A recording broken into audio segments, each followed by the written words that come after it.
कि प्रभु यीशु मसीह जब क्रूस पे चढ़ाए गए, है ना, तो उसने क्रूस पर से 7 वर्ड, जैसे अलग अलग 7 स्टेटमेंट बोलते हैं, केवल वर्ड बोलते हैं, या हिंदी में हम वाणियां बोलते हैं ना, 7 वचन या वाणियां या स्टेटमेंट या वर्ड यीशु मसीह ने क्रूस पर से कही।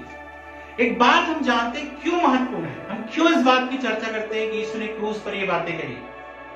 एक बात हमको अच्छी तरह से पता है, जब हमारे घर के बड़े बुजुर्ग इस संसार से जाने वाले होते हैं तो क्या होते हैं, लास्ट समय में हमेशा कुछ भी बात आपको बोला है देखना, हमेशा आपको याद रहता है।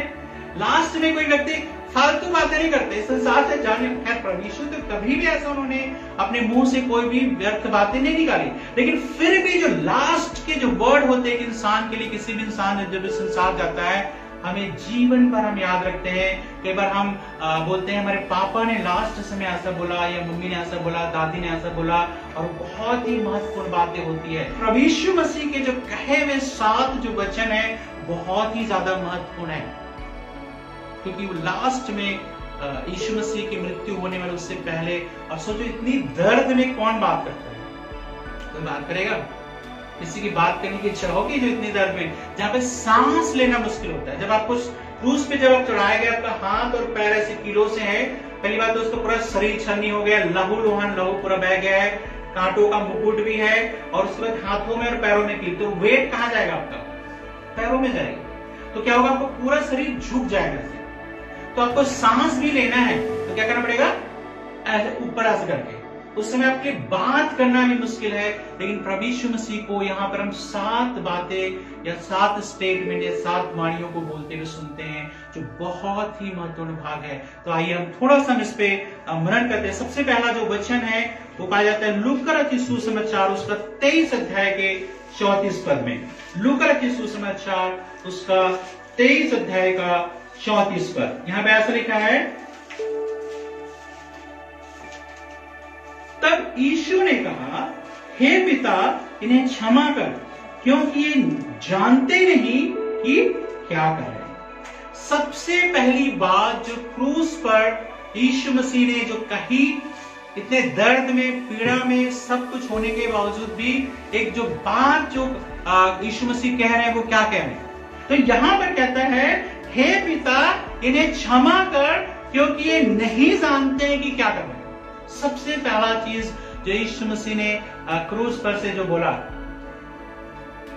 क्या बोला, ये नहीं जानते कि क्या कर रहे हैं। थोड़ा सा दिमाग, थोड़ा सा सोचो इसके विषय में, क्या वे नहीं जान रहे हैं कि क्या कर रहे हैं? क्रूस पे चढ़ा रहे हैं, क्या नहीं जान रहे हैं? जान रहे हैं कि क्रूस पे चढ़ा रहे हैं। किसको चढ़ा रहे हैं? यीशु को चढ़ा रहे हैं।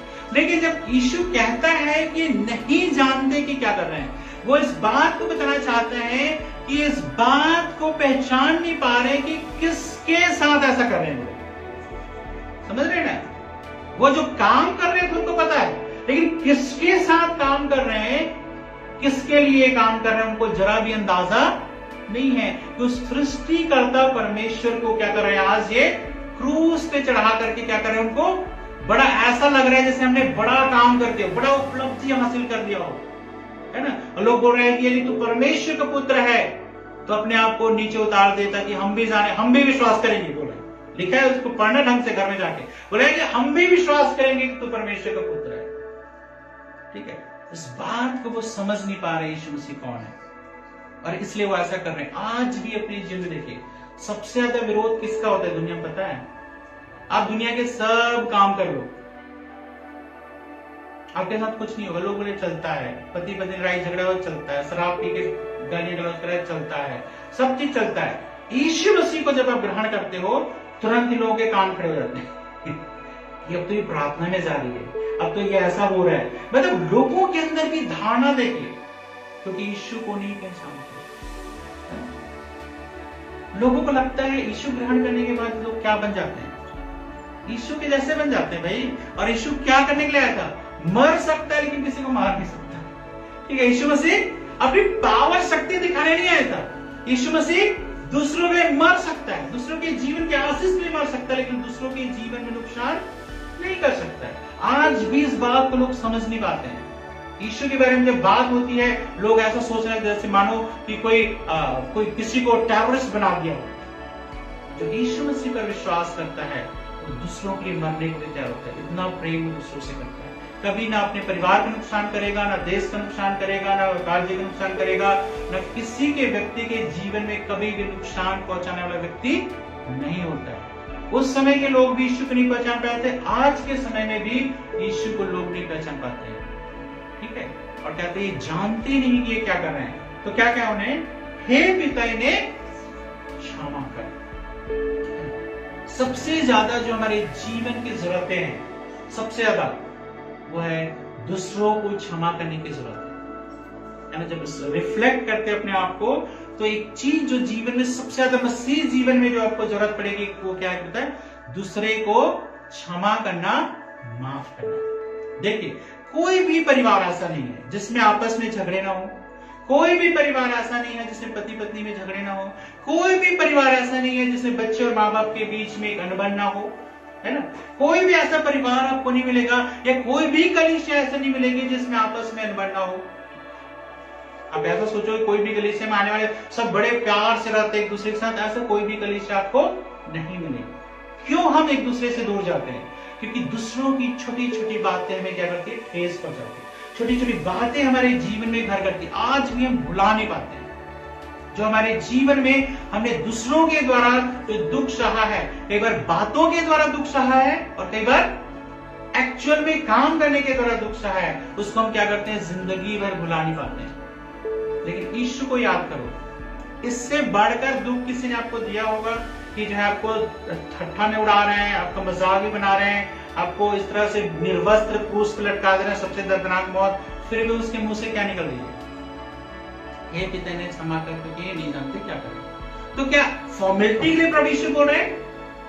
नहीं, यहाँ पे फॉर्मेलिटी करने की जरूरत ही नहीं प्रभु यीशु कुछ भी, लेकिन हृदय से वो इस समय क्या कर रहे हैं, उसको माफ कर रहे हैं। आज हम छोटी छोटी चीजों को कितने दिन तक हम अपने जीवन में रखते हैं और वो चीजें बढ़ती जाती है, और जब हमारे अंदर क्षमा की भावना नहीं होती, क्या पता है, दूसरे की छोटी छोटी चीजें भी हमें क्या करती है, उल्टा नजर आती है। लेकिन परमेश्वर का वचन इस बात को कहता है, यीशु ने जो पहला वचन कहा कि हे पिता इन्हें माफ कर, क्योंकि नहीं जानते क्या कर रहे हैं। क्यों बोला पता है? क्योंकि यीशु ने ही खुद क्या बोला था, क्या शिक्षा दी थी कि तुम शत्रुओं से प्रेम करो और अपने सताने वालों के लिए प्रार्थना करो। और सोचो कि जो है यीशु ने शिक्षा तो ये दी, लेकिन बाद में जब उसके साथ ऐसा हो रहा है और वो उल्टा रिएक्ट करता, तो यीशु मसीह ने जो कुछ सिखाया उसी को करके भी दिखाया। इससे बढ़कर कुछ दुख नहीं हो सकता जो यीशु मसीह ने झेला, लेकिन फिर भी उसने लोगों को माफ किया। परमेश्वर क्या चाहता है आपके मेरे जीवन से? हम हर एक व्यक्ति को माफ करें। इससे दो फायदे हो गए, मैं आपको बता रहा हूं। पहला तो ये है कि कई बार माफ करने के द्वारा हमारा रिलेशनशिप सही हो जाता है। जब हम माफ करते हैं, नहीं तो जिंदगी भर क्या चलता रहेगा, वो दूरी वो हमेशा बना रहेगा। और दूसरा क्या होता है पता है, आपके व्यक्तिगत जीवन में फायदा होता है। क्या फायदा होता है? क्योंकि जब आपके अंदर क्षमा की भावना नहीं, अंदर घाव भरा हुआ है, घृणा भरा हुआ है, ईर्ष्या भरा हुआ है, द्वेष भरा हुआ है, तो सबसे पहले वो आपके जीवन को प्रभावित करता है। आपके जीवन में कभी भी आप परमेश्वर के आशीषों को पूरी तरह से अपने जीवन में नहीं ले सकते, चाहे आप कितना भी प्रार्थना करें। यीशु मसीह ने क्या बोला? यदि तुम मनुष्यों के अपराध क्षमा करोगे तो परमेश्वर भी तुम्हारे अपराध क्षमा करेगा। यदि मनुष्य को अपराध क्षमा नहीं करोगे तो परमेश्वर भी तुम्हारे अपराध क्षमा नहीं करेगा। तो इस बात को हमको जानना जरूरी है कि हमें दूसरों को माफ करना जरूरी है। दूसरा जो वचन है वो पाया जाता है लूका की सुसमाचार 23 अध्याय का 43 से पढ़ते हैं। यहाँ पर ऐसा लिखा है, यहाँ पर 39 से वैसे पढ़ देते हैं। यहाँ पर ऐसा लिखा है, जो कुकर्मी वहां लटकाए गए थे उनमें से एक ने उसकी निंदा करके कहा, क्या तू मसीह नहीं तो फिर अपने आप को और हमें बचा। इस पर दूसरे ने उसे डांट कर कहा, क्या तू परमेश्वर से भी नहीं डरता?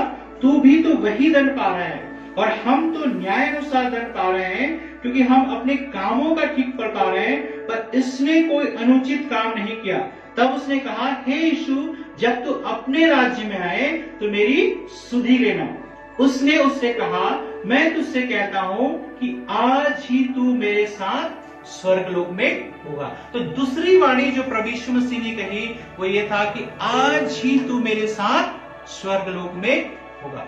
एक अपॉर्चुनिटी को, एक अवसर को जो हम देखते हैं कि किस तरह से उस डाकू के जीवन में आया कि इवन मृत्यु के कगार पे थोड़ी देर में वो मरने वाला है, इस दुनिया से जाने वाला है, लेकिन उसने इस बात को समझा, उसने इस बात को जाना कि ये यीशु साधारण व्यक्ति नहीं है। यीशु वो है जो जीवन देने वाला। क्या बोल रहा है कि जब तू अपने राज्य में आए, क्या विश्वास कर रहा है? एक मरते हुए व्यक्ति के विषय में, एक वो तो खत्म होने वाला है, लेकिन वो इस बात को पहचान गया कि यीशु कौन है। इसलिए क्या कहता है कि जब तू अपने राज्य में आए तो क्या करना, मेरी सुधि लेना।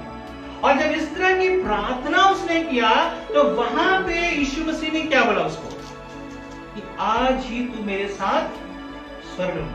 तो प्रभु के लिए कोई समय नहीं है। जिस किसी भी समय आप यहाँ पे कभी ये मत सोचना कि मैं डाकू की तरह जब लास्ट मेरे स्टेज आ जाएगा तब मैं क्या करूंगा, यीशु को ग्रहण करूंगा। नहीं, यीशु को ग्रहण जब आपने उसके विषय में जान गए, सुन लिया, उसी समय आप यीशु के पीछे आपको चलना है। डाकू के पास अवसर नहीं था, उसके पास जीने का अवसर नहीं था, उसके पास बपतिस्मा लेने का अवसर नहीं। बहुत सारे बोलते हैं कि क्या बपतिस्मा लेना जरूरी है? क्या डाकू ने कब बपतिस्मा लिया था? है ना? हाँ सही है, लेकिन आप क्रूज पे लटके होंगे तो अलग बात है। अभी तो आप क्रूज पे नहीं लटके हुए, तो आपको अभी जीना है, ठीक है? तो इसलिए जो है जब भी आपके पास समय है, आज वो समय, आज वो टाइम है कि आप यीशु के हाथ में अपना जीवन सौंपे, क्योंकि जीवन के बारे में आपको किसी को पता नहीं है कि कब क्या होगा। किसी के साथ जो आज भी बहुत सारे लोगों ने सोचा होगा कि हम ऐसा करेंगे वैसा करेंगे, लेकिन इस दुनिया में नहीं है। तो ये इस बात को बताता है कि यीशु के पास यदि आप पश्चाताप के साथ आते हैं, चाहे अपने जीवन में कुछ भी काम किया हो, दुनिया की नजर में दुनिया आपको क्रूस पे चढ़ाएगी, आपको जज आपको दंड देगा ही देगा, या जो भी कानून है दंड देगा, लेकिन प्रभु क्या करेगा, आपके जीवन को, मेरे जीवन को क्या करेगा, माफ करेगा। तो चाहे आपके जीवन में कुछ भी बातें हो, इस समय आप अपने जीवन में इस बात के लिए तैयार हैं कि प्रभु मैं अपने पापों से पश्चाताप करता हूँ, पापों से पश्चाताप करती हूँ, आप मेरे जीवन में आइए। प्रभु आपको हमेशा ग्रहण करने को तैयार है। प्रभु कभी भी ऐसा नहीं कहता है कि जो है तूने जीवन में ऐसा ऐसा किया, ये किया, वो किया, मैं तुम्हें ग्रहण नहीं करूंगा, ऐसा नहीं है। आप पश्चाताप के साथ यदि प्रभु के पास आते हैं, प्रभु आपके जीवन को ग्रहण करने के लिए है। तीसरा वचन यूहन्ना उसका 19 अध्याय का 26 और 27 पर ऐसा लिखा है, 25 में पढ़ देता हूं। अतः सैनिकों ने ऐसा ही किया। यीशु के क्रूस के पास उसकी माता और उसकी माता की बहन क्लोपास की पत्नी मरियम और मरियम मगदलीनी खड़ी थी। जब यीशु ने अपनी माता और उस चेले को जिससे वह प्रेम रखता था पास खड़े देखा तो अपनी माता से कहा, हे नारी, देख यह तेरा पुत्र है। तब उसने चेले से कहा, यह तेरी माता है, और उसी समय से वह चेला उसे अपने घर ले गया। यहां पर हम पाते हैं कि जब प्रभु यीशु मसीह ने इस बात को दिखाया, बहुत बार क्या होता है यीशु के विषय में जब हम सोचते हैं तो हम सोचते हैं कि वो परिवार के विषय में केयर करने वाला ही नहीं था, ऐसा लोगों के अंदर लगता है। लेकिन प्रभु यीशु मसीह वास्तव में केयर करने वाले थे। कैसे? मैं कई बार बता चुका हूं कि ऐसा बाइबल नहीं कहती है, लेकिन संभवतः जो मरियम का पति यूसुफ है, जो यीशु के सांसारिक पिता थे, वो बहुत छोटी अवस्था में ही शायद दुनिया में नहीं थे। और यहां पर 30 साल तक यीशु ने क्या किया? यीशु ने कहीं भी प्रचार करने नहीं गया, लेकिन 30 साल तक यीशु ने क्या करा? बढ़ई का काम करके घर का पालन पोषण किया 30 साल तक। और उसके बाद क्या हुआ, जब गलील के काना में जब उसने बोला कि मरियम ने बोला कि ये जो है इनके पास दाखरस घट गया, तो यीशु ने क्या बोला, हे महिला, मुझे तुझसे क्या काम? तो लोग क्या सोचते हैं, देखो अपनी माँ को भी क्या कह रहा है, महिला कह रहा है, तो देखो कितना ज्यादा वो मतलब अपने परिवार से कुछ नहीं है। फिर एक जगह पे क्या बोला कि ये जो खड़े हैं यही मेरे माता पिता भाई बहन है। तो ऐसा लगता है कई बार यीशु को हम ऐसे रूप में देखते हैं, हम सोचते हैं कि यीशु कहने वाला हो बाई चांस की जो है कि मुझे परिवार से कोई मतलब नहीं है। नहीं, ऐसा बिल्कुल भी नहीं है। यीशु जितना ज्यादा परिवार की परवाह करते उतना ज्यादा शायद हम भी नहीं करते। यहाँ पे जो महिला शब्द का उपयोग किया, हम किसी लेडीज को ऐसा महिला कहते उस तरह का नहीं। यदि मूल भाषा में जब जाओगे तो उसका कोई निरादर करना नहीं है, ठीक है। या जब उसने कहा कि जो परमेश्वर के वचन पे चलते हैं, मेरे माता पिता भाई बहन यही हैं, तो उसका मतलब ये नहीं कह रहा है कि जो मेरे माता पिता है उसका मेरे जीवन में कोई महत्व नहीं है। बहुत सारे लोगों को देखा गया, आज पता है, जब लोग आत्मिक होते हैं वो क्या करते हैं, ज्यादातर कई बार सोचते हैं मुझे तो प्रभु से मतलब है, मुझे किसी से कोई मतलब नहीं ना मुझे माँ बाप से मतलब है, ना भाई बहन से मतलब है, ना बच्चों से मतलब है, ना पति से मतलब है, ना पत्नी से मतलब है, मैं और मेरा प्रभु, है ना। बहुत सारे लोग ऐसा सोचते हैं, लेकिन बाइबल ऐसा नहीं सिखाती है। जब एक जगह कहता है कि जो अपने माता पिता भाई बहन खेतों को रोजगार को छोड़कर मेरे पीछे ना हो रहा, मेरा चला नहीं हो सकता, इसका मतलब ये नहीं कह रहे प्रभु की जानबूझ के छोड़ दो उनको, लेकिन कहता है ऐसी परिस्थिति भी आएगी तो क्या तब भी तुम मेरे पीछे चलते रहोगे। ये बात प्रभु यीशु मसीह वहां पे बताना चाहते हैं कि यीशु के पीछे चलना मतलब क्रूस उठा के करना। लेकिन ये नहीं कह रहा है कि जब आप प्रभु को ग्रहण कर लिया आपने सब कुछ को, प्रभु ऐसा शिक्षा नहीं देते हैं कि प्रभु सिर्फ प्रभु है, मुझे परिवार से कोई मतलब नहीं। आपको हर एक चीज से मतलब है। और यहाँ पे प्रभु यीशु मसीह को हम क्या करते हैं देखते हैं, अंतिम क्षणों में कह रहा है अपनी मां की चिंता कर रहे हैं, है ना, अपनी मां की चिंता कर रहे हैं। और चिंता करके क्या कह रहे हैं कि मेरे जाने के बाद किसको सौंप रहे हैं, यूहन्ना को, जो उसका परिचय है। अब बाइबल में थोड़ा सा समझने की जरूरत है, क्या उस समय उसके भाई बहन नहीं थे यीशु के? लिखा है बाइबल में कि और भी 2-4 नाम लिखा है। अब ये नहीं पता कि उसी के बच्चे हैं, मरियम के बच्चे थे या कजन थे, ऐसा बाइबल स्पष्ट तरीके से नहीं बताती कि देखो भाई वर्ड यूज किया ना, भाई बहन, तो भाई बहन कजन भी हो सकता है और मरियम के ओन भाई बहन भी बच्चे हो सकते हैं। तो यहाँ पर दूसरे लोग हैं, लेकिन स्पेशली यीशु क्या कर रहे हैं, अपने चेलों को ये काम सौंपता है, ठीक है, यूहन्ना को ये काम सौंपता है। क्यों? क्योंकि उसको पता है कि ये ज्यादा अच्छी तरीके से केयर कर सकता है, क्योंकि ये आत्मिक केयर भी दे सकता है और शारीरिक केयर भी दे सकता है। बाकी भाई बहन लोग उतने अच्छे से विश्वासी बन जाएंगे और माँ बाप की केयर करेंगे ऐसा जरूरी नहीं है, लेकिन आत्मिक लोगों के पास ज्यादा भरोसा कर सकते हैं कि वो बड़े बुजुर्गों की और सबकी क्या कर सकते हैं, केयर कर सकते हैं, है ना। ऐसा है, आत्मिक लोगों पे हम ज्यादा भरोसा कर सकते हैं, दूसरे के प्रति केयर दया प्रेम करुणा होती है। और यीशु ने ऐसा कहा, और इवन न केवल उसके विषय में चिंता किया, लेकिन यहाँ पे यूहन्ना के विषय में भी चिंता कर रहा है। क्योंकि यूहन्ना क्या करता था पता है, यूहन्ना ऐसे बाइबल में नहीं लिखा है कि मतलब यूहन्ना के लिए जैसे माँ बाप की तरह प्यार, क्योंकि यूहन्ना जो है ऐसा माना जाता है कि सबसे छोटा था, मतलब चेलों में सबसे छोटा था। और एक चीज कभी सोचते हुए कि मतलब जो है, सोचो परम प्रधान परमेश्वर है, लेकिन यूहन्ना क्या करता था, लिखा है उसकी छाती पे लेटने वाला, है ना, मतलब प्रभु के पास लेटने वाला व्यक्ति, है ना। इतना ज्यादा मतलब दोनों के बीच अटैचमेंट था, प्यार था। इसलिए जो है यूहन्ना जब अपनी पत्रियों को लिखता है, यूहन्ना की सुसमाचार में भी आप पाना परमेश्वर से प्रेम, परमेश्वर प्रेम प्रेम प्रेम प्रेम प्रेम वर्ड इतना यूज करोगे, है ना। यूहन्ना 3:16 में करेंगे परमेश्वर ने जगह से ऐसा प्रेम रखा, बार बार प्रेम प्रेम के बारे में चर्चा पाओगे। अच्छा, पत्रियां भी लिखता है वो, 3 पत्रियां यूहन्ना की, 3 पत्नियां नहीं है, बहुत से लोग सोचते हैं 3 पत्रियां हैं, और तीनों पत्रियों में भी प्रेम के बारे में लिखता है। जो प्रेम नहीं करता वो नहीं जानता परमेश्वर कौन है ना। जिसको तुमने देखा है प्रेम नहीं कर सकते, जिसको नहीं देखा उसको क्या प्रेम करोगे, क्योंकि परमेश्वर प्रेम है। तो यहाँ पर हम यूहन्ना को देखते हैं कि कितना ज्यादा एक जुड़ाव प्रभु यीशु मसीह के साथ था। तो क्या कहता है, अब से ये तेरी माता है। पहले भी केयर कर रहे होंगे, पहले भी सब कुछ कर रहे होंगे, लेकिन यीशु अब उनके बीच से जा रहे हैं। तो कहता है माता की जिम्मेदारी चेले के हाथ में सौंपे जाते हैं, और चेला का जो अकेलापन दूर करने के लिए या एक माँ के रूप में प्यार करने वाला मरियम को जो है उसका छोड़ के जा रहे हैं। इस तरह से हम देखते हैं कि किस तरह से परिवार की चिंता करना आपके लिए बहुत जरूरी है। पहला तीमुथियुस 5 का देखिए यहाँ पे क्या लिखा है, पर यदि कोई अपनों की और नीच करके अपने घराने की चिंता ना करे तो वह विश्वास से मुकर गया है और अविश्वासी से भी बुरा बन गया है। कहता है यदि आप अपने परिवार की चिंता नहीं करते हैं, अपने अपनों की चिंता नहीं करते, अपनों से प्यार नहीं करते, अपनों की देख रेख नहीं करते हैं, तो आप कैसे बन गए हैं? कैसा बन गए आप?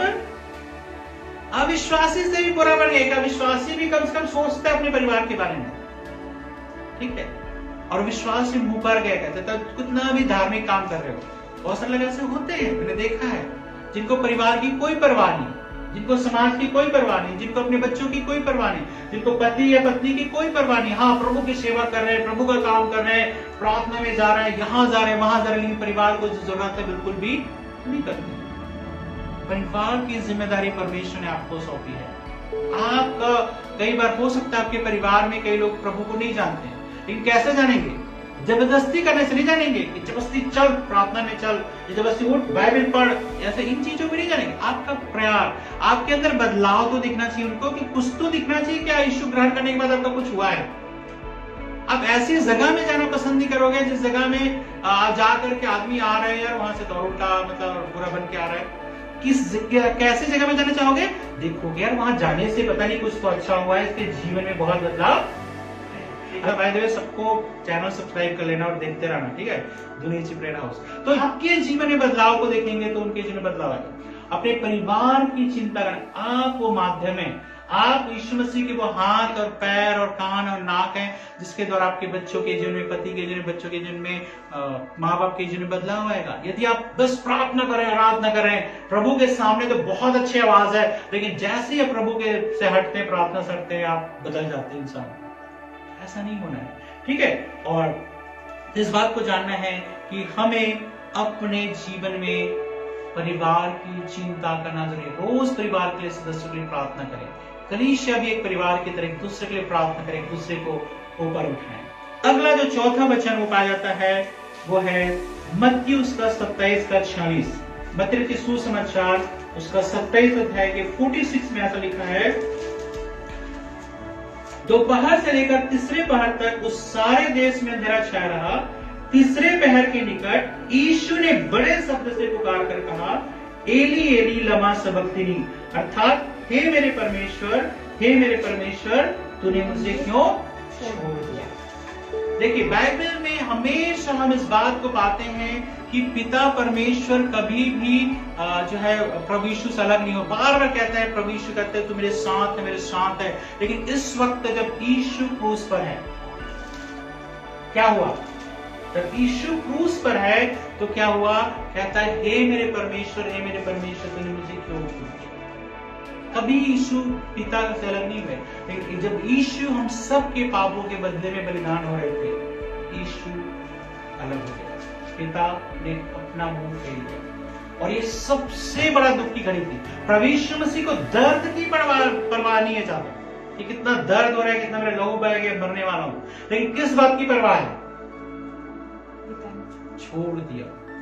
हमें किस बात की परवाह होती है? क्या कुछ परमेश्वर नहीं कर रहा है मेरे लिए, इस बात की परवाह सबसे ज्यादा होती है। यही कारण है छोटे छोटे रीजन से हम प्रभु के मतलब आराधना प्रार्थना को उतना महत्व नहीं, छोटे छोटे रीजन, ठीक है। कितना प्यार करते हो प्रभु से। थोड़ी देर के लिए जब क्रूस पे चढ़ा हुआ है, कहता है पिता ने अपने मुंह फेर लिया, तुरंत यीशु प्रार्थना कर रहे हैं, हे मेरे परमेश्वर, हे मेरे परमेश्वर, तूने मुझे क्यों छोड़ दिया। लेकिन यहाँ पर आप देखिए कि किस तरह से पिता के साथ संगति थी, कभी अलग नहीं होना चाहता था। उसी तरह से परमेश्वर आपके मेरे जीवन में पूछता है, जांचता है, जानना चाहता है कितना परमेश्वर की संगति बने। संगति का मतलब मैं ये नहीं कह रहा हूं कि हमेशा आपको रोज रोज में प्रार्थनाएं बुलाऊं, आप जॉब मत करो, ऐसा मैं कभी नहीं कहता। मैं ऐसा कभी नहीं कहता, न करता बाय। लेकिन जब आपको परमेश्वर के भवन में होना है, आपको परमेश्वर के भवन में होना है। दूसरी सारी चीजें सेकेंडरी है यदि आप संगति से प्यार करते हैं, है ना। अभी कुछ दिन पहले भी हमारे यहाँ पे सभा होने वाली थी। मैंने बोला नहीं, गुड फ्राइडे में फिर मुश्किल हो आना है ना लोगों को। फिर भी मैंने बोला नहीं, हम दूसरी जगह गए थे।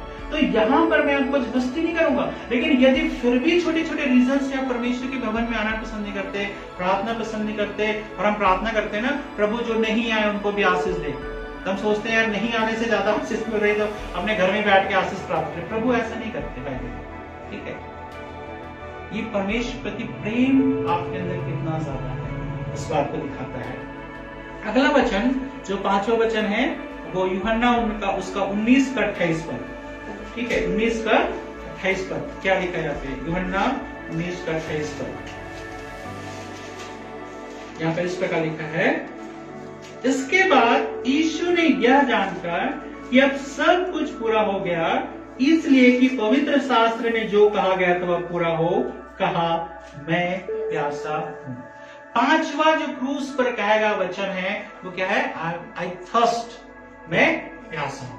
अब देखिए प्रभु यीशु का जो शारीरिक कंडीशन को भी देखेंगे तो एक्चुअली क्या कह रहा है यहाँ पे, जो कहा गया था पूरा हो। तो यहाँ पर जब भविष्यवक्ता इतने समय पहले कह रहा है कि प्यासा हो, तो उसके शारीरिक दशा को देख रहे हैं कि उस समय क्या उसके साथ होगा। अब सोचिए, कई बार ऐसा होता है, जैसे आज भी ऐसा है और कई बार ऐसा ही होता है, हम कई बार सो नहीं पाते। बहुत बार लोग बोलते हैं कि जो है अब सुबह आपने फोन नहीं उठाया, मैं रात को 2 बजे सोया आज भी और सुबह 7 बजे ही फोन आ गया। और कई बार ऐसा होता है 1:30-2 बजे सोता हूँ, कई बार 5 बजे फोन आता है, कई बार 4 बजे आ जाता है, कई बार 6 बजे आता है और सब सो रहे होते हैं। उनको ये नहीं पता कि मैं चाहे 3 बजे सो रहा हूँ, 2:30 बजे सो रहा हूँ, बहुत सारे कारण हो सकते हैं, है ना। तो यहाँ पर सोचिए कि प्रभु यीशु सारी रात वहां पर इधर से उधर उसको नचा रहे हैं, तो पकड़ा गया ना, कभी सभा में जा रहे हैं, कभी यहाँ जा रहे हैं, उसको न्याय हो रहा है। और अगले दिन भी यहाँ पर यीशु इतने कोड़े मारे गए हैं, किसी ने उसको पानी तक भी नहीं पूछा। समझ रहे बात, किसी ने उसको पानी तक भी, हम तो थोड़ा 1-2 घंटा भी दूर कहीं पे घूम फिर के आएंगे, लगेगा हमें क्या हालत हो जाती है हमारी। लेकिन प्रभु यीशु सारी रात जगे हैं और जगने के बाद, है ना, उसका अगला दिन कैसा है, दर्द पीड़ा में, फिर वहां पे क्रूस पे इस बात को कहने के लिए कह रहे हैं कि मैं प्यास हूं। सोचिए, एक व्यक्ति के जीवन से जब ब्लड आ जाता है ना, जिसका ऑपरेशन होता है वो जानता है इस बात को अच्छी तरह से। ऑपरेशन के बाद जिसको होश में आता है, सबसे पहले क्या मानते हैं, आप लोगों के सामने देखा है हमने, क्या होता है, पानी। उस समय क्या होता है, सबसे ज्यादा गला सूखता है। प्रभु यीशु थोड़ा सा ब्लड जाने से आपका क्या होता है, गला सूखता है और आप पानी मांगते हो। कई बार डॉक्टर बोलते हैं ज्यादा मत पिलाना भी, बोलते कि नहीं बोलते। लेकिन वहां पे यीशु का तो पूरा ब्लड और वो भी क्रूस पे चले गए। सोचे कितना ज्यादा प्यास उसको लग रही होगी। लेकिन क्या वास्तव में वो पानी पीना चाहते थे, है ना। तब भी जो है किसी ने ऑफर नहीं किया, कहते जूफे में वो स्पंज से वो सुखा, लेकिन उसको भी पीना तो खट्टा जो चीज उसको सिरका पिला रहे थे, है ना। तो सोचिए कितना दुख में से होकर प्रभु यीशु मसीह गए हैं, आई थर्स्ट, मुझे प्यास है। तो यहाँ पर हम देखते हैं कि किस तरह से उसके शरीर के शारीरिक दशा, बहुत सारे लोग ये भी बोलते हैं कि वो आत्मिक चीजों को बोल रहा है कि प्रभु आत्माओं की प्यास है बोल रहा है, ये सारी बातें बोल रहा है, ठीक है, वो भी संभवतः अर्थ निकाल सकते हैं। लेकिन उसके शारीरिक दशा के विषय में जब आप सोचते हैं तो किस तरह से अपने पाते हैं। इस समय हम 6वां वचन पे जाएंगे और जो पाया जाता है यूहन्ना की सुसमाचार उसका 19 अध्याय के 30 पद में। यहाँ पर क्या लिखा है, वहां सिरके से भरा हुआ एक बर्तन रखा था, अतः उन्होंने सिरके में भिगोए हुए स्पंज को जूफे पर रखकर उसके मुंह से लगाया। जब यीशु ने वह सिरका लिया तो कहा पूरा हुआ और सिर झुकाकर प्राण त्याग दिए। ठीक है, यहाँ पर 6वां जो वचन है जो यीशु मसीह ने क्रूस पर से कहे, बस बात की घोषणा है ना, एक बात की कहना चाहिए घोषणा कर रहा है, क्लेम कर रहा है कि जो उद्धार का काम है वो क्या हो रहा है, पूरा हो गया। परमेश्वर ने जो हमारी क्या कहते हैं, जो उस बलिदान को, जो सैक्रिफाइस को परमेश्वर ने क्या किया, एक्सेप्ट कर लिया। तभी तो हम देखते हैं कि जब ऐसा हुआ तो तुरंत ही क्या हुआ, जो मंदिर का जो पर्दा था, जो क्या करते हैं परम पवित्र स्थान को पवित्र स्थान से अलग करता था, वो क्या हुआ, मंदिर का पर्दा ऊपर से नीचे तक हट गया। और लिखा है कि वहां पे क्या है, भूकंप आया। यहां तक कि लिखे, पढ़ना उसको, है ना। क्या हुआ, भूडोल हुआ, भूकंप आया। केवल यीशु के जीवने में भूकंप नहीं आया था, मरने पर भी भूकंप आया था पैदल। और कहते हैं कईयों की लोथें जी उठी, है ना, और वो पवित्र नगर की ओर जाते हुए दिखाई दी। तो यहाँ पर हम इस बात को पाते हैं कि जो उद्धार का काम जो था, जो मनुष्य जाति के जीवन को बचाने का काम जो था, यीशु मसीह ने अपने लहू के द्वारा, अपने बलिदान के द्वारा, अपनी मृत्यु के द्वारा क्या किया, उसको पूरा किया। यीशु के विषय में लिखी हुई सारी की सारी भविष्यवाणी क्या हुई, पूरी हुई। जितनी भी उसके जन्म से लेकर मृत्यु तक जितनी भी भविष्यवाणी थी वो सारी भविष्यवाणी जो है पूरी हुई। तो यहाँ पर यीशु मसीह कंप्लीट करने वाला परमेश्वर है, पूरा करने वाला परमेश्वर है। कभी भी आपके और मेरे जीवन में वो कुछ भी करना चाहता है ना। तो ऐसा नहीं है कि दुनिया की कोई शक्ति या शैतान, कई बार हम शैतान से डरते हैं कि शैतान क्या करेगा, हमें उस काम को करने नहीं देगा, या मनुष्यों से डरते हैं कि मनुष्य क्या करेंगे, इस काम को पूरा नहीं कर पाएंगे। लेकिन मैं आपको बताना चाहता हूँ यीशु मसीह वो परमेश्वर है जो हर चीज को पूरा करने वाला परमेश्वर है। और यीशु के विषय में लिखी हुई सारी बातें पूरी हुई, और जो उद्धार का काम था, जो बलिदान था, वो क्या हुआ, यीशु मसीह ने पूरी हुई। और आखिरी वचन जो यीशु मसीह ने क्रूस पर से कहा हो पाया था, लूका रचित सुसमाचार उसका 23 अध्याय उसका 47 पद, लूका रचित सुसमाचार उसका 23 अध्याय के 47 पद में हम पढ़ते हैं कि यीशु मसीह ने क्या कहा। यहाँ पर ऐसा लिखा है,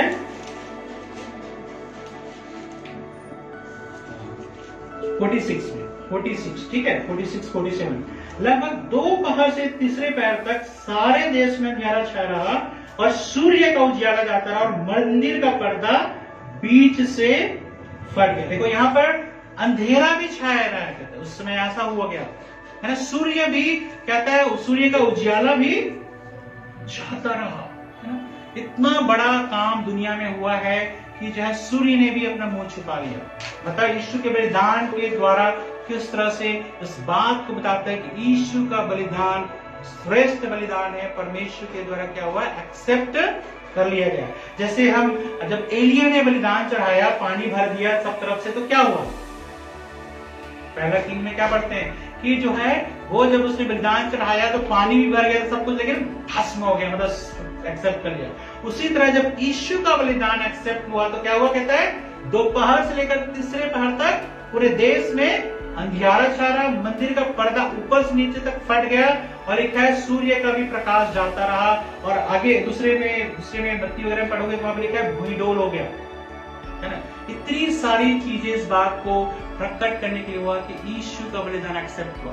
जब यीशु का बलिदान एक्सेप्ट हुआ, यहाँ पर जो आखिरी में हम देखते हैं कि यीशु कहता है कि मैं, हे पिता, यीशु ने बड़े शब्द से पुकार कर कहा, हे पिता, मैं अपनी आत्मा तेरे हाथों में सौंपता हूं, और यह कहकर प्राण छोड़ दिए, है ना। यहाँ पर जीवन भर हम यीशु को क्या कहते हैं, पिता के साथ देखते हैं, पिता के अनुसार हर बात में परमेश्वर, हर बात में परमेश्वर। कभी कभी लोग जो चिढ़ जाते हैं ना, तो हर बात में ईश्वर, परमेश्वर, ऐसा करना चाहिए, ऐसा नहीं करना चाहिए बोलते रहते हैं, चिढ़ जाते लोग, है ना। मुझे भी बोलते हैं तू भगवान टाइप, मेरा नाम है भगवान टाइप है, हर बात में बोलते रहता है, ठीक है। तो वहां पर कहता है यीशु मसीह कैसा था, हर बात में पिता को सामने लाता था। उसके जीवन से लेकर मृत्यु तक हर समय हम परमेश्वर के बारे में सोचते हुए पाते हैं। और यहाँ पे अंतिम समय में भी क्या कहता है, हे पिता, मैं अपनी आत्मा तेरे हाथों में सौंपता हूँ। एक बात को समझना बहुत जरूरी है कि बहुत बार, जैसे मैंने शुरू में कहा कि बहुत लोग बोलते हैं कि यीशु मर गया, वो कैसा ईश्वर है, लेकिन यीशु ने क्या कहा, कोई मेरा प्राण मुझसे लेता नहीं, मैं स्वेच्छा से अपने प्राण को क्या करता हूँ, देता हूँ। और यहाँ पर भी यीशु ने क्या कहा, अपने आत्मा को, अपने प्राण को क्या किया, परमेश्वर के हाथ में सौंपा। आज भी हमें से हर एक के जीवन में इस बात को हमको समझना है कि चाहे जीवन में आप कैसी भी परिस्थिति का सामना कर रहे हो, कैसी भी कठिनाई का सामना कर रहे हो, चाहे वो आर्थिक हो सकती है, शारीरिक हो सकती है, बीमारी हो सकती है, घर में मौत हो सकता है, या कोई भी चीज हो सकता है, कैसी भी परिस्थिति से आप होकर गुजरते हो, हर समय परमेश्वर को अपने जीवन में स्थान देना है, चाहे कैसा भी चीज हो, है ना। ये नहीं कि थोड़ा सा कुछ हो गया हमने परमेश्वर को अपने जीवन से हटा दिया, नहीं। यीशु इस समय क्रूस पे बैठ गए, है ना, इतनी दर्द में, पीड़ा में, लेकिन फिर भी अपने आप को परमेश्वर के हाथों में सौंपता है। आप और मैं भी इस अनुभव को, इस मनोभाव को, इस एटीट्यूड को अपने जीवन में अपनाने की जरूरत है कि प्रभु, चाहे मैं किसी भी परिस्थिति में सोते जाऊं, कैसे भी कठिनाई में सोते जाऊं, चाहे मेरे घर में कुछ रहे या ना रहे, लेकिन मैं आपके हाथ में अपना जीवन सौंपता हूँ। प्रभु, उस बलिदान के लिए धन्यवाद जो आपने मेरे लिए किया है। इससे बढ़कर प्रेम कोई नहीं कर सकता। आइए इस समय हम खड़े हो जाएं और इस समय ये अंतिम प्रार्थना होगी, आप अपने जीवन की प्रार्थना करो। तो प्रभु, हो सकता है आपका जीवन थोड़ा सा गुनगुना हो गया हो, जो लोगों को देख करके, परिस्थितियों को देख करके। कई बार हम दुनिया में चले जाते हैं तो हम सब भूल जाते हैं प्रभु ने हमारे लिए क्या किया है, और कई बार हम इस तरह से जीवन बिताना शुरू करते हैं जैसे दूसरे लोग कर रहे हैं। कई बार कुछ परेशानी आने से कई बार हम प्रभु को भूल जाते हैं, पर एक प्रार्थना नहीं करते, वचन में नहीं जाएंगे प्रभु ने हमें क्या किया है, क्या दिया है। बहुत सारे लोग इस तरह के क्वेश्चन करते हैं, लेकिन इससे बढ़कर प्रेम कुछ नहीं है कि ईश्वर ने अपना प्राण आपके लिए दिया है। परमेश्वर इंसान बन गया हमेशा के लिए, और आज भी यीशु मसीह परमेश्वर तो है लेकिन इंसान के शरीर में है, और वही शरीर परमेश्वर में देगा जो कभी मरने का नहीं है। तो यही आशा प्रभु ने हमारे जीवन में दिया है। इससे बढ़कर आप क्या चाहते हो? अनंत जीवन आप और मैं इस क्रूस के दर्द के योग्य थे, अनंत नरक के भागी थे, लेकिन फिर भी प्रभु ने आपको और मुझको बचाने के लिए अपने आप को बलिदान कर दिया। इससे इस तरह के प्रेम करने वाले परमेश्वर को कैसे छोड़ के आप जा सकते हैं? कैसे आप उसकी अवहेलना कर सकते हैं? कैसे उसकी ओर से आप अपना मुंह फेर सकते हो? क्या कोई व्यक्ति इतना प्रेम करेगा? कोई व्यक्ति आपके लिए इतना कोई भी नहीं कर सकता। हम भी अपने बच्चों को इतना नहीं कर सकते, हमारे माँ बाप के लिए हम इतना नहीं कर सकते, हमारे माँ बाप हमारे लिए नहीं कर सकते, हमारे कोई भी रिश्तेदार, कोई भी पति पत्नी तक, यहाँ तक कि इतना प्रेम नहीं कर सकते कि दूसरों के अपनी जान को दे दे। लेकिन यहाँ पर यीशु मसीह ने किया है, उस प्रेम को पहचानिए। उसको जरूरत ही थी, लेकिन आपके और मेरे जीवन को बचाने के लिए। क्या आज भी आप अपनी दुनिया में जीना चाहते हैं, अपनी इच्छा अनुसार करना चाहते हैं, अपने मन अनुसार करना चाहते हैं? और कई बार तो लोग यीशु के पास इसलिए आते हैं कि कुछ समय तक हम यीशु के पास रहेंगे ताकि हमारे जीवन में आशीष आए, और बाद में जब ठीक हो जाएगा हम उसको छोड़ देंगे। इस वक्त इस समय है विचार करने के लिए। जो भी 7 वचन प्रभु ने कहा, जो भी प्रभु का बलिदान है, जैसे मैंने शुरू में कहा, इससे बढ़कर कुछ नहीं है। यदि आप इस बात को नहीं जानते हैं, इस बात को नहीं पहचानते हैं, इस बात के लिए आपके अंदर कुछ भी यदि आपके अंदर पीड़ा नहीं है, यीशु ने आपके लिए जान दिया, तो आप एक विश्वासी नहीं हो। अब अविश्वासी से भी बुरा हो, क्योंकि अविश्वासी कम से कम उस पर विश्वास नहीं करता, वो जानता नहीं इसलिए विश्वास नहीं करता। लेकिन जानबूझ करके आज आप परमेश्वर को आखिरी प्राथमिकता नहीं देते हो, प्रभु आपके जीवन में आशीष नहीं दे सकता। शैतान ऐसे लोगों को ढूंढता है, शैतान ऐसे लोगों को लाते मारता है और कहता है प्रभु दोष लगाने वाला है। शैतान दोष लगाता है, प्रभु आप तो कहते हैं ये आपका विश्वासी है, लेकिन देखो छोटा सा परेशानी आने पे ये आपके पास नहीं आएगा, थोड़ा सा कुछ हो जाने से ये प्रभु आपको नहीं जानता है, और खासकर उस बलिदान के बारे में तो बिल्कुल भी नहीं सोचता है। प्रभु सहायता कर, पवित्र आत्मा आज हमारा जीवन बदल जाए। यदि हम पाप में जीवन बिता रहे हैं, बुराई में जीवन बिता रहे हैं, दूसरों को नुकसान करने में अपने जीवन बिता रहे हैं, बहुत सारे घावों को लेकर चल रहे हैं, हमारे जीवन में क्षमा नहीं है, हमारे जीवन में कृपा नहीं है, हमारे जीवन में पश्चाताप नहीं अपने पापों के प्रति, बुराइयों के प्रति जो हमने अपने जीवन में किया है, अपने परिवार की चिंता हम नहीं करते हैं, प्रभु के लिए दुख उठाने के लिए तैयार नहीं रहते हैं। वो प्रभु आज हमें सोचने की जरूरत है, प्रभु हम किस तरह के मसीह हैं, किस तरह। प्रभु को भीड़ से कोई मतलब नहीं है, चाहे यहाँ पे 2 व्यक्ति ही रहे, लेकिन पूरी तरह समर्पित व्यक्ति रहे। ऐसे मेरी प्रार्थना है, पवित्र आत्मा इस वक्त प्रभु सहायता कर, जब इस गुड फ्राइडे के दिन अपना जीवन को प्रभु फिर से आपके हाथों में सौंपते हैं, उस बलिदान को, उस प्रेम को हम याद करते पिता, जो आपने किया है यीशु मसीह के द्वारा। और यीशु मसीह आपका धन्यवाद, सब लोग धन्यवाद करें थोड़ी देर। अब यीशु धन्यवाद मेरे लिए अपने प्राण देने के लिए, धन्यवाद आपने मेरे लिए कोड़े खाए, धन्यवाद आपने मेरे लिए कांटों का मुकुट आपने पहना, धन्यवाद और प्रभु आपने मेरे लिए अपना क्रूस उठाया, धन्यवाद प्रभु मेरे लिए आपके हाथों पे कील छेदे गए, पैरों में कील छेदे गए, और न केवल ये लेकिन छाती पे भाला बेधा गया। ओ प्रभु मेरे लिए आपने ऐसा किया प्रभु, इस बात पर विश्वास करता हूँ प्रभु जी, और कोई भी अंधकार की शक्तियों का मुझ पे कोई हक नहीं है, कोई भी अधिकार नहीं है, क्योंकि मैं परमेश्वर का हूँ, मैं यीशु का हूँ। मैं भले पिछले दिनों में उसके अनुसार जीवन ही बिता रहा था, लेकिन आज से मैं एक बार फिर से यीशु के लिए जीवन बिताऊंगी, यीशु के लिए जीवन बिताऊंगा। ओ प्रभु, शैतान की कहेगी बातों को मैं नहीं सुनूंगा, चाहे मेरे घर में कितना भी अविश्वास, चिंता, निराशा को लेकर आए, लेकिन प्रभु मैं उसको नहीं सुनूंगा। प्रभु मुझ पे दया कर, मुझ पे दया कर। जिस तरह डाकू ने कहा, हे प्रभु जब तो अपने राज जी में आए तो मेरी सुनी गया। वो प्रभु इस बात को उसने कहा, आज ही तो मेरे साथ स्वर्गलोक में था। प्रभु आपकी प्रार्थना को सुनने वाला परमेश्वर है। हालेलुया, धन्यवाद धन्यवाद धन्यवाद धन्यवाद। काश हमें से हर एक उस प्रेम को पहचान सके, प्रतिदिन उस प्यार को हम याद कर सके। धन्यवाद।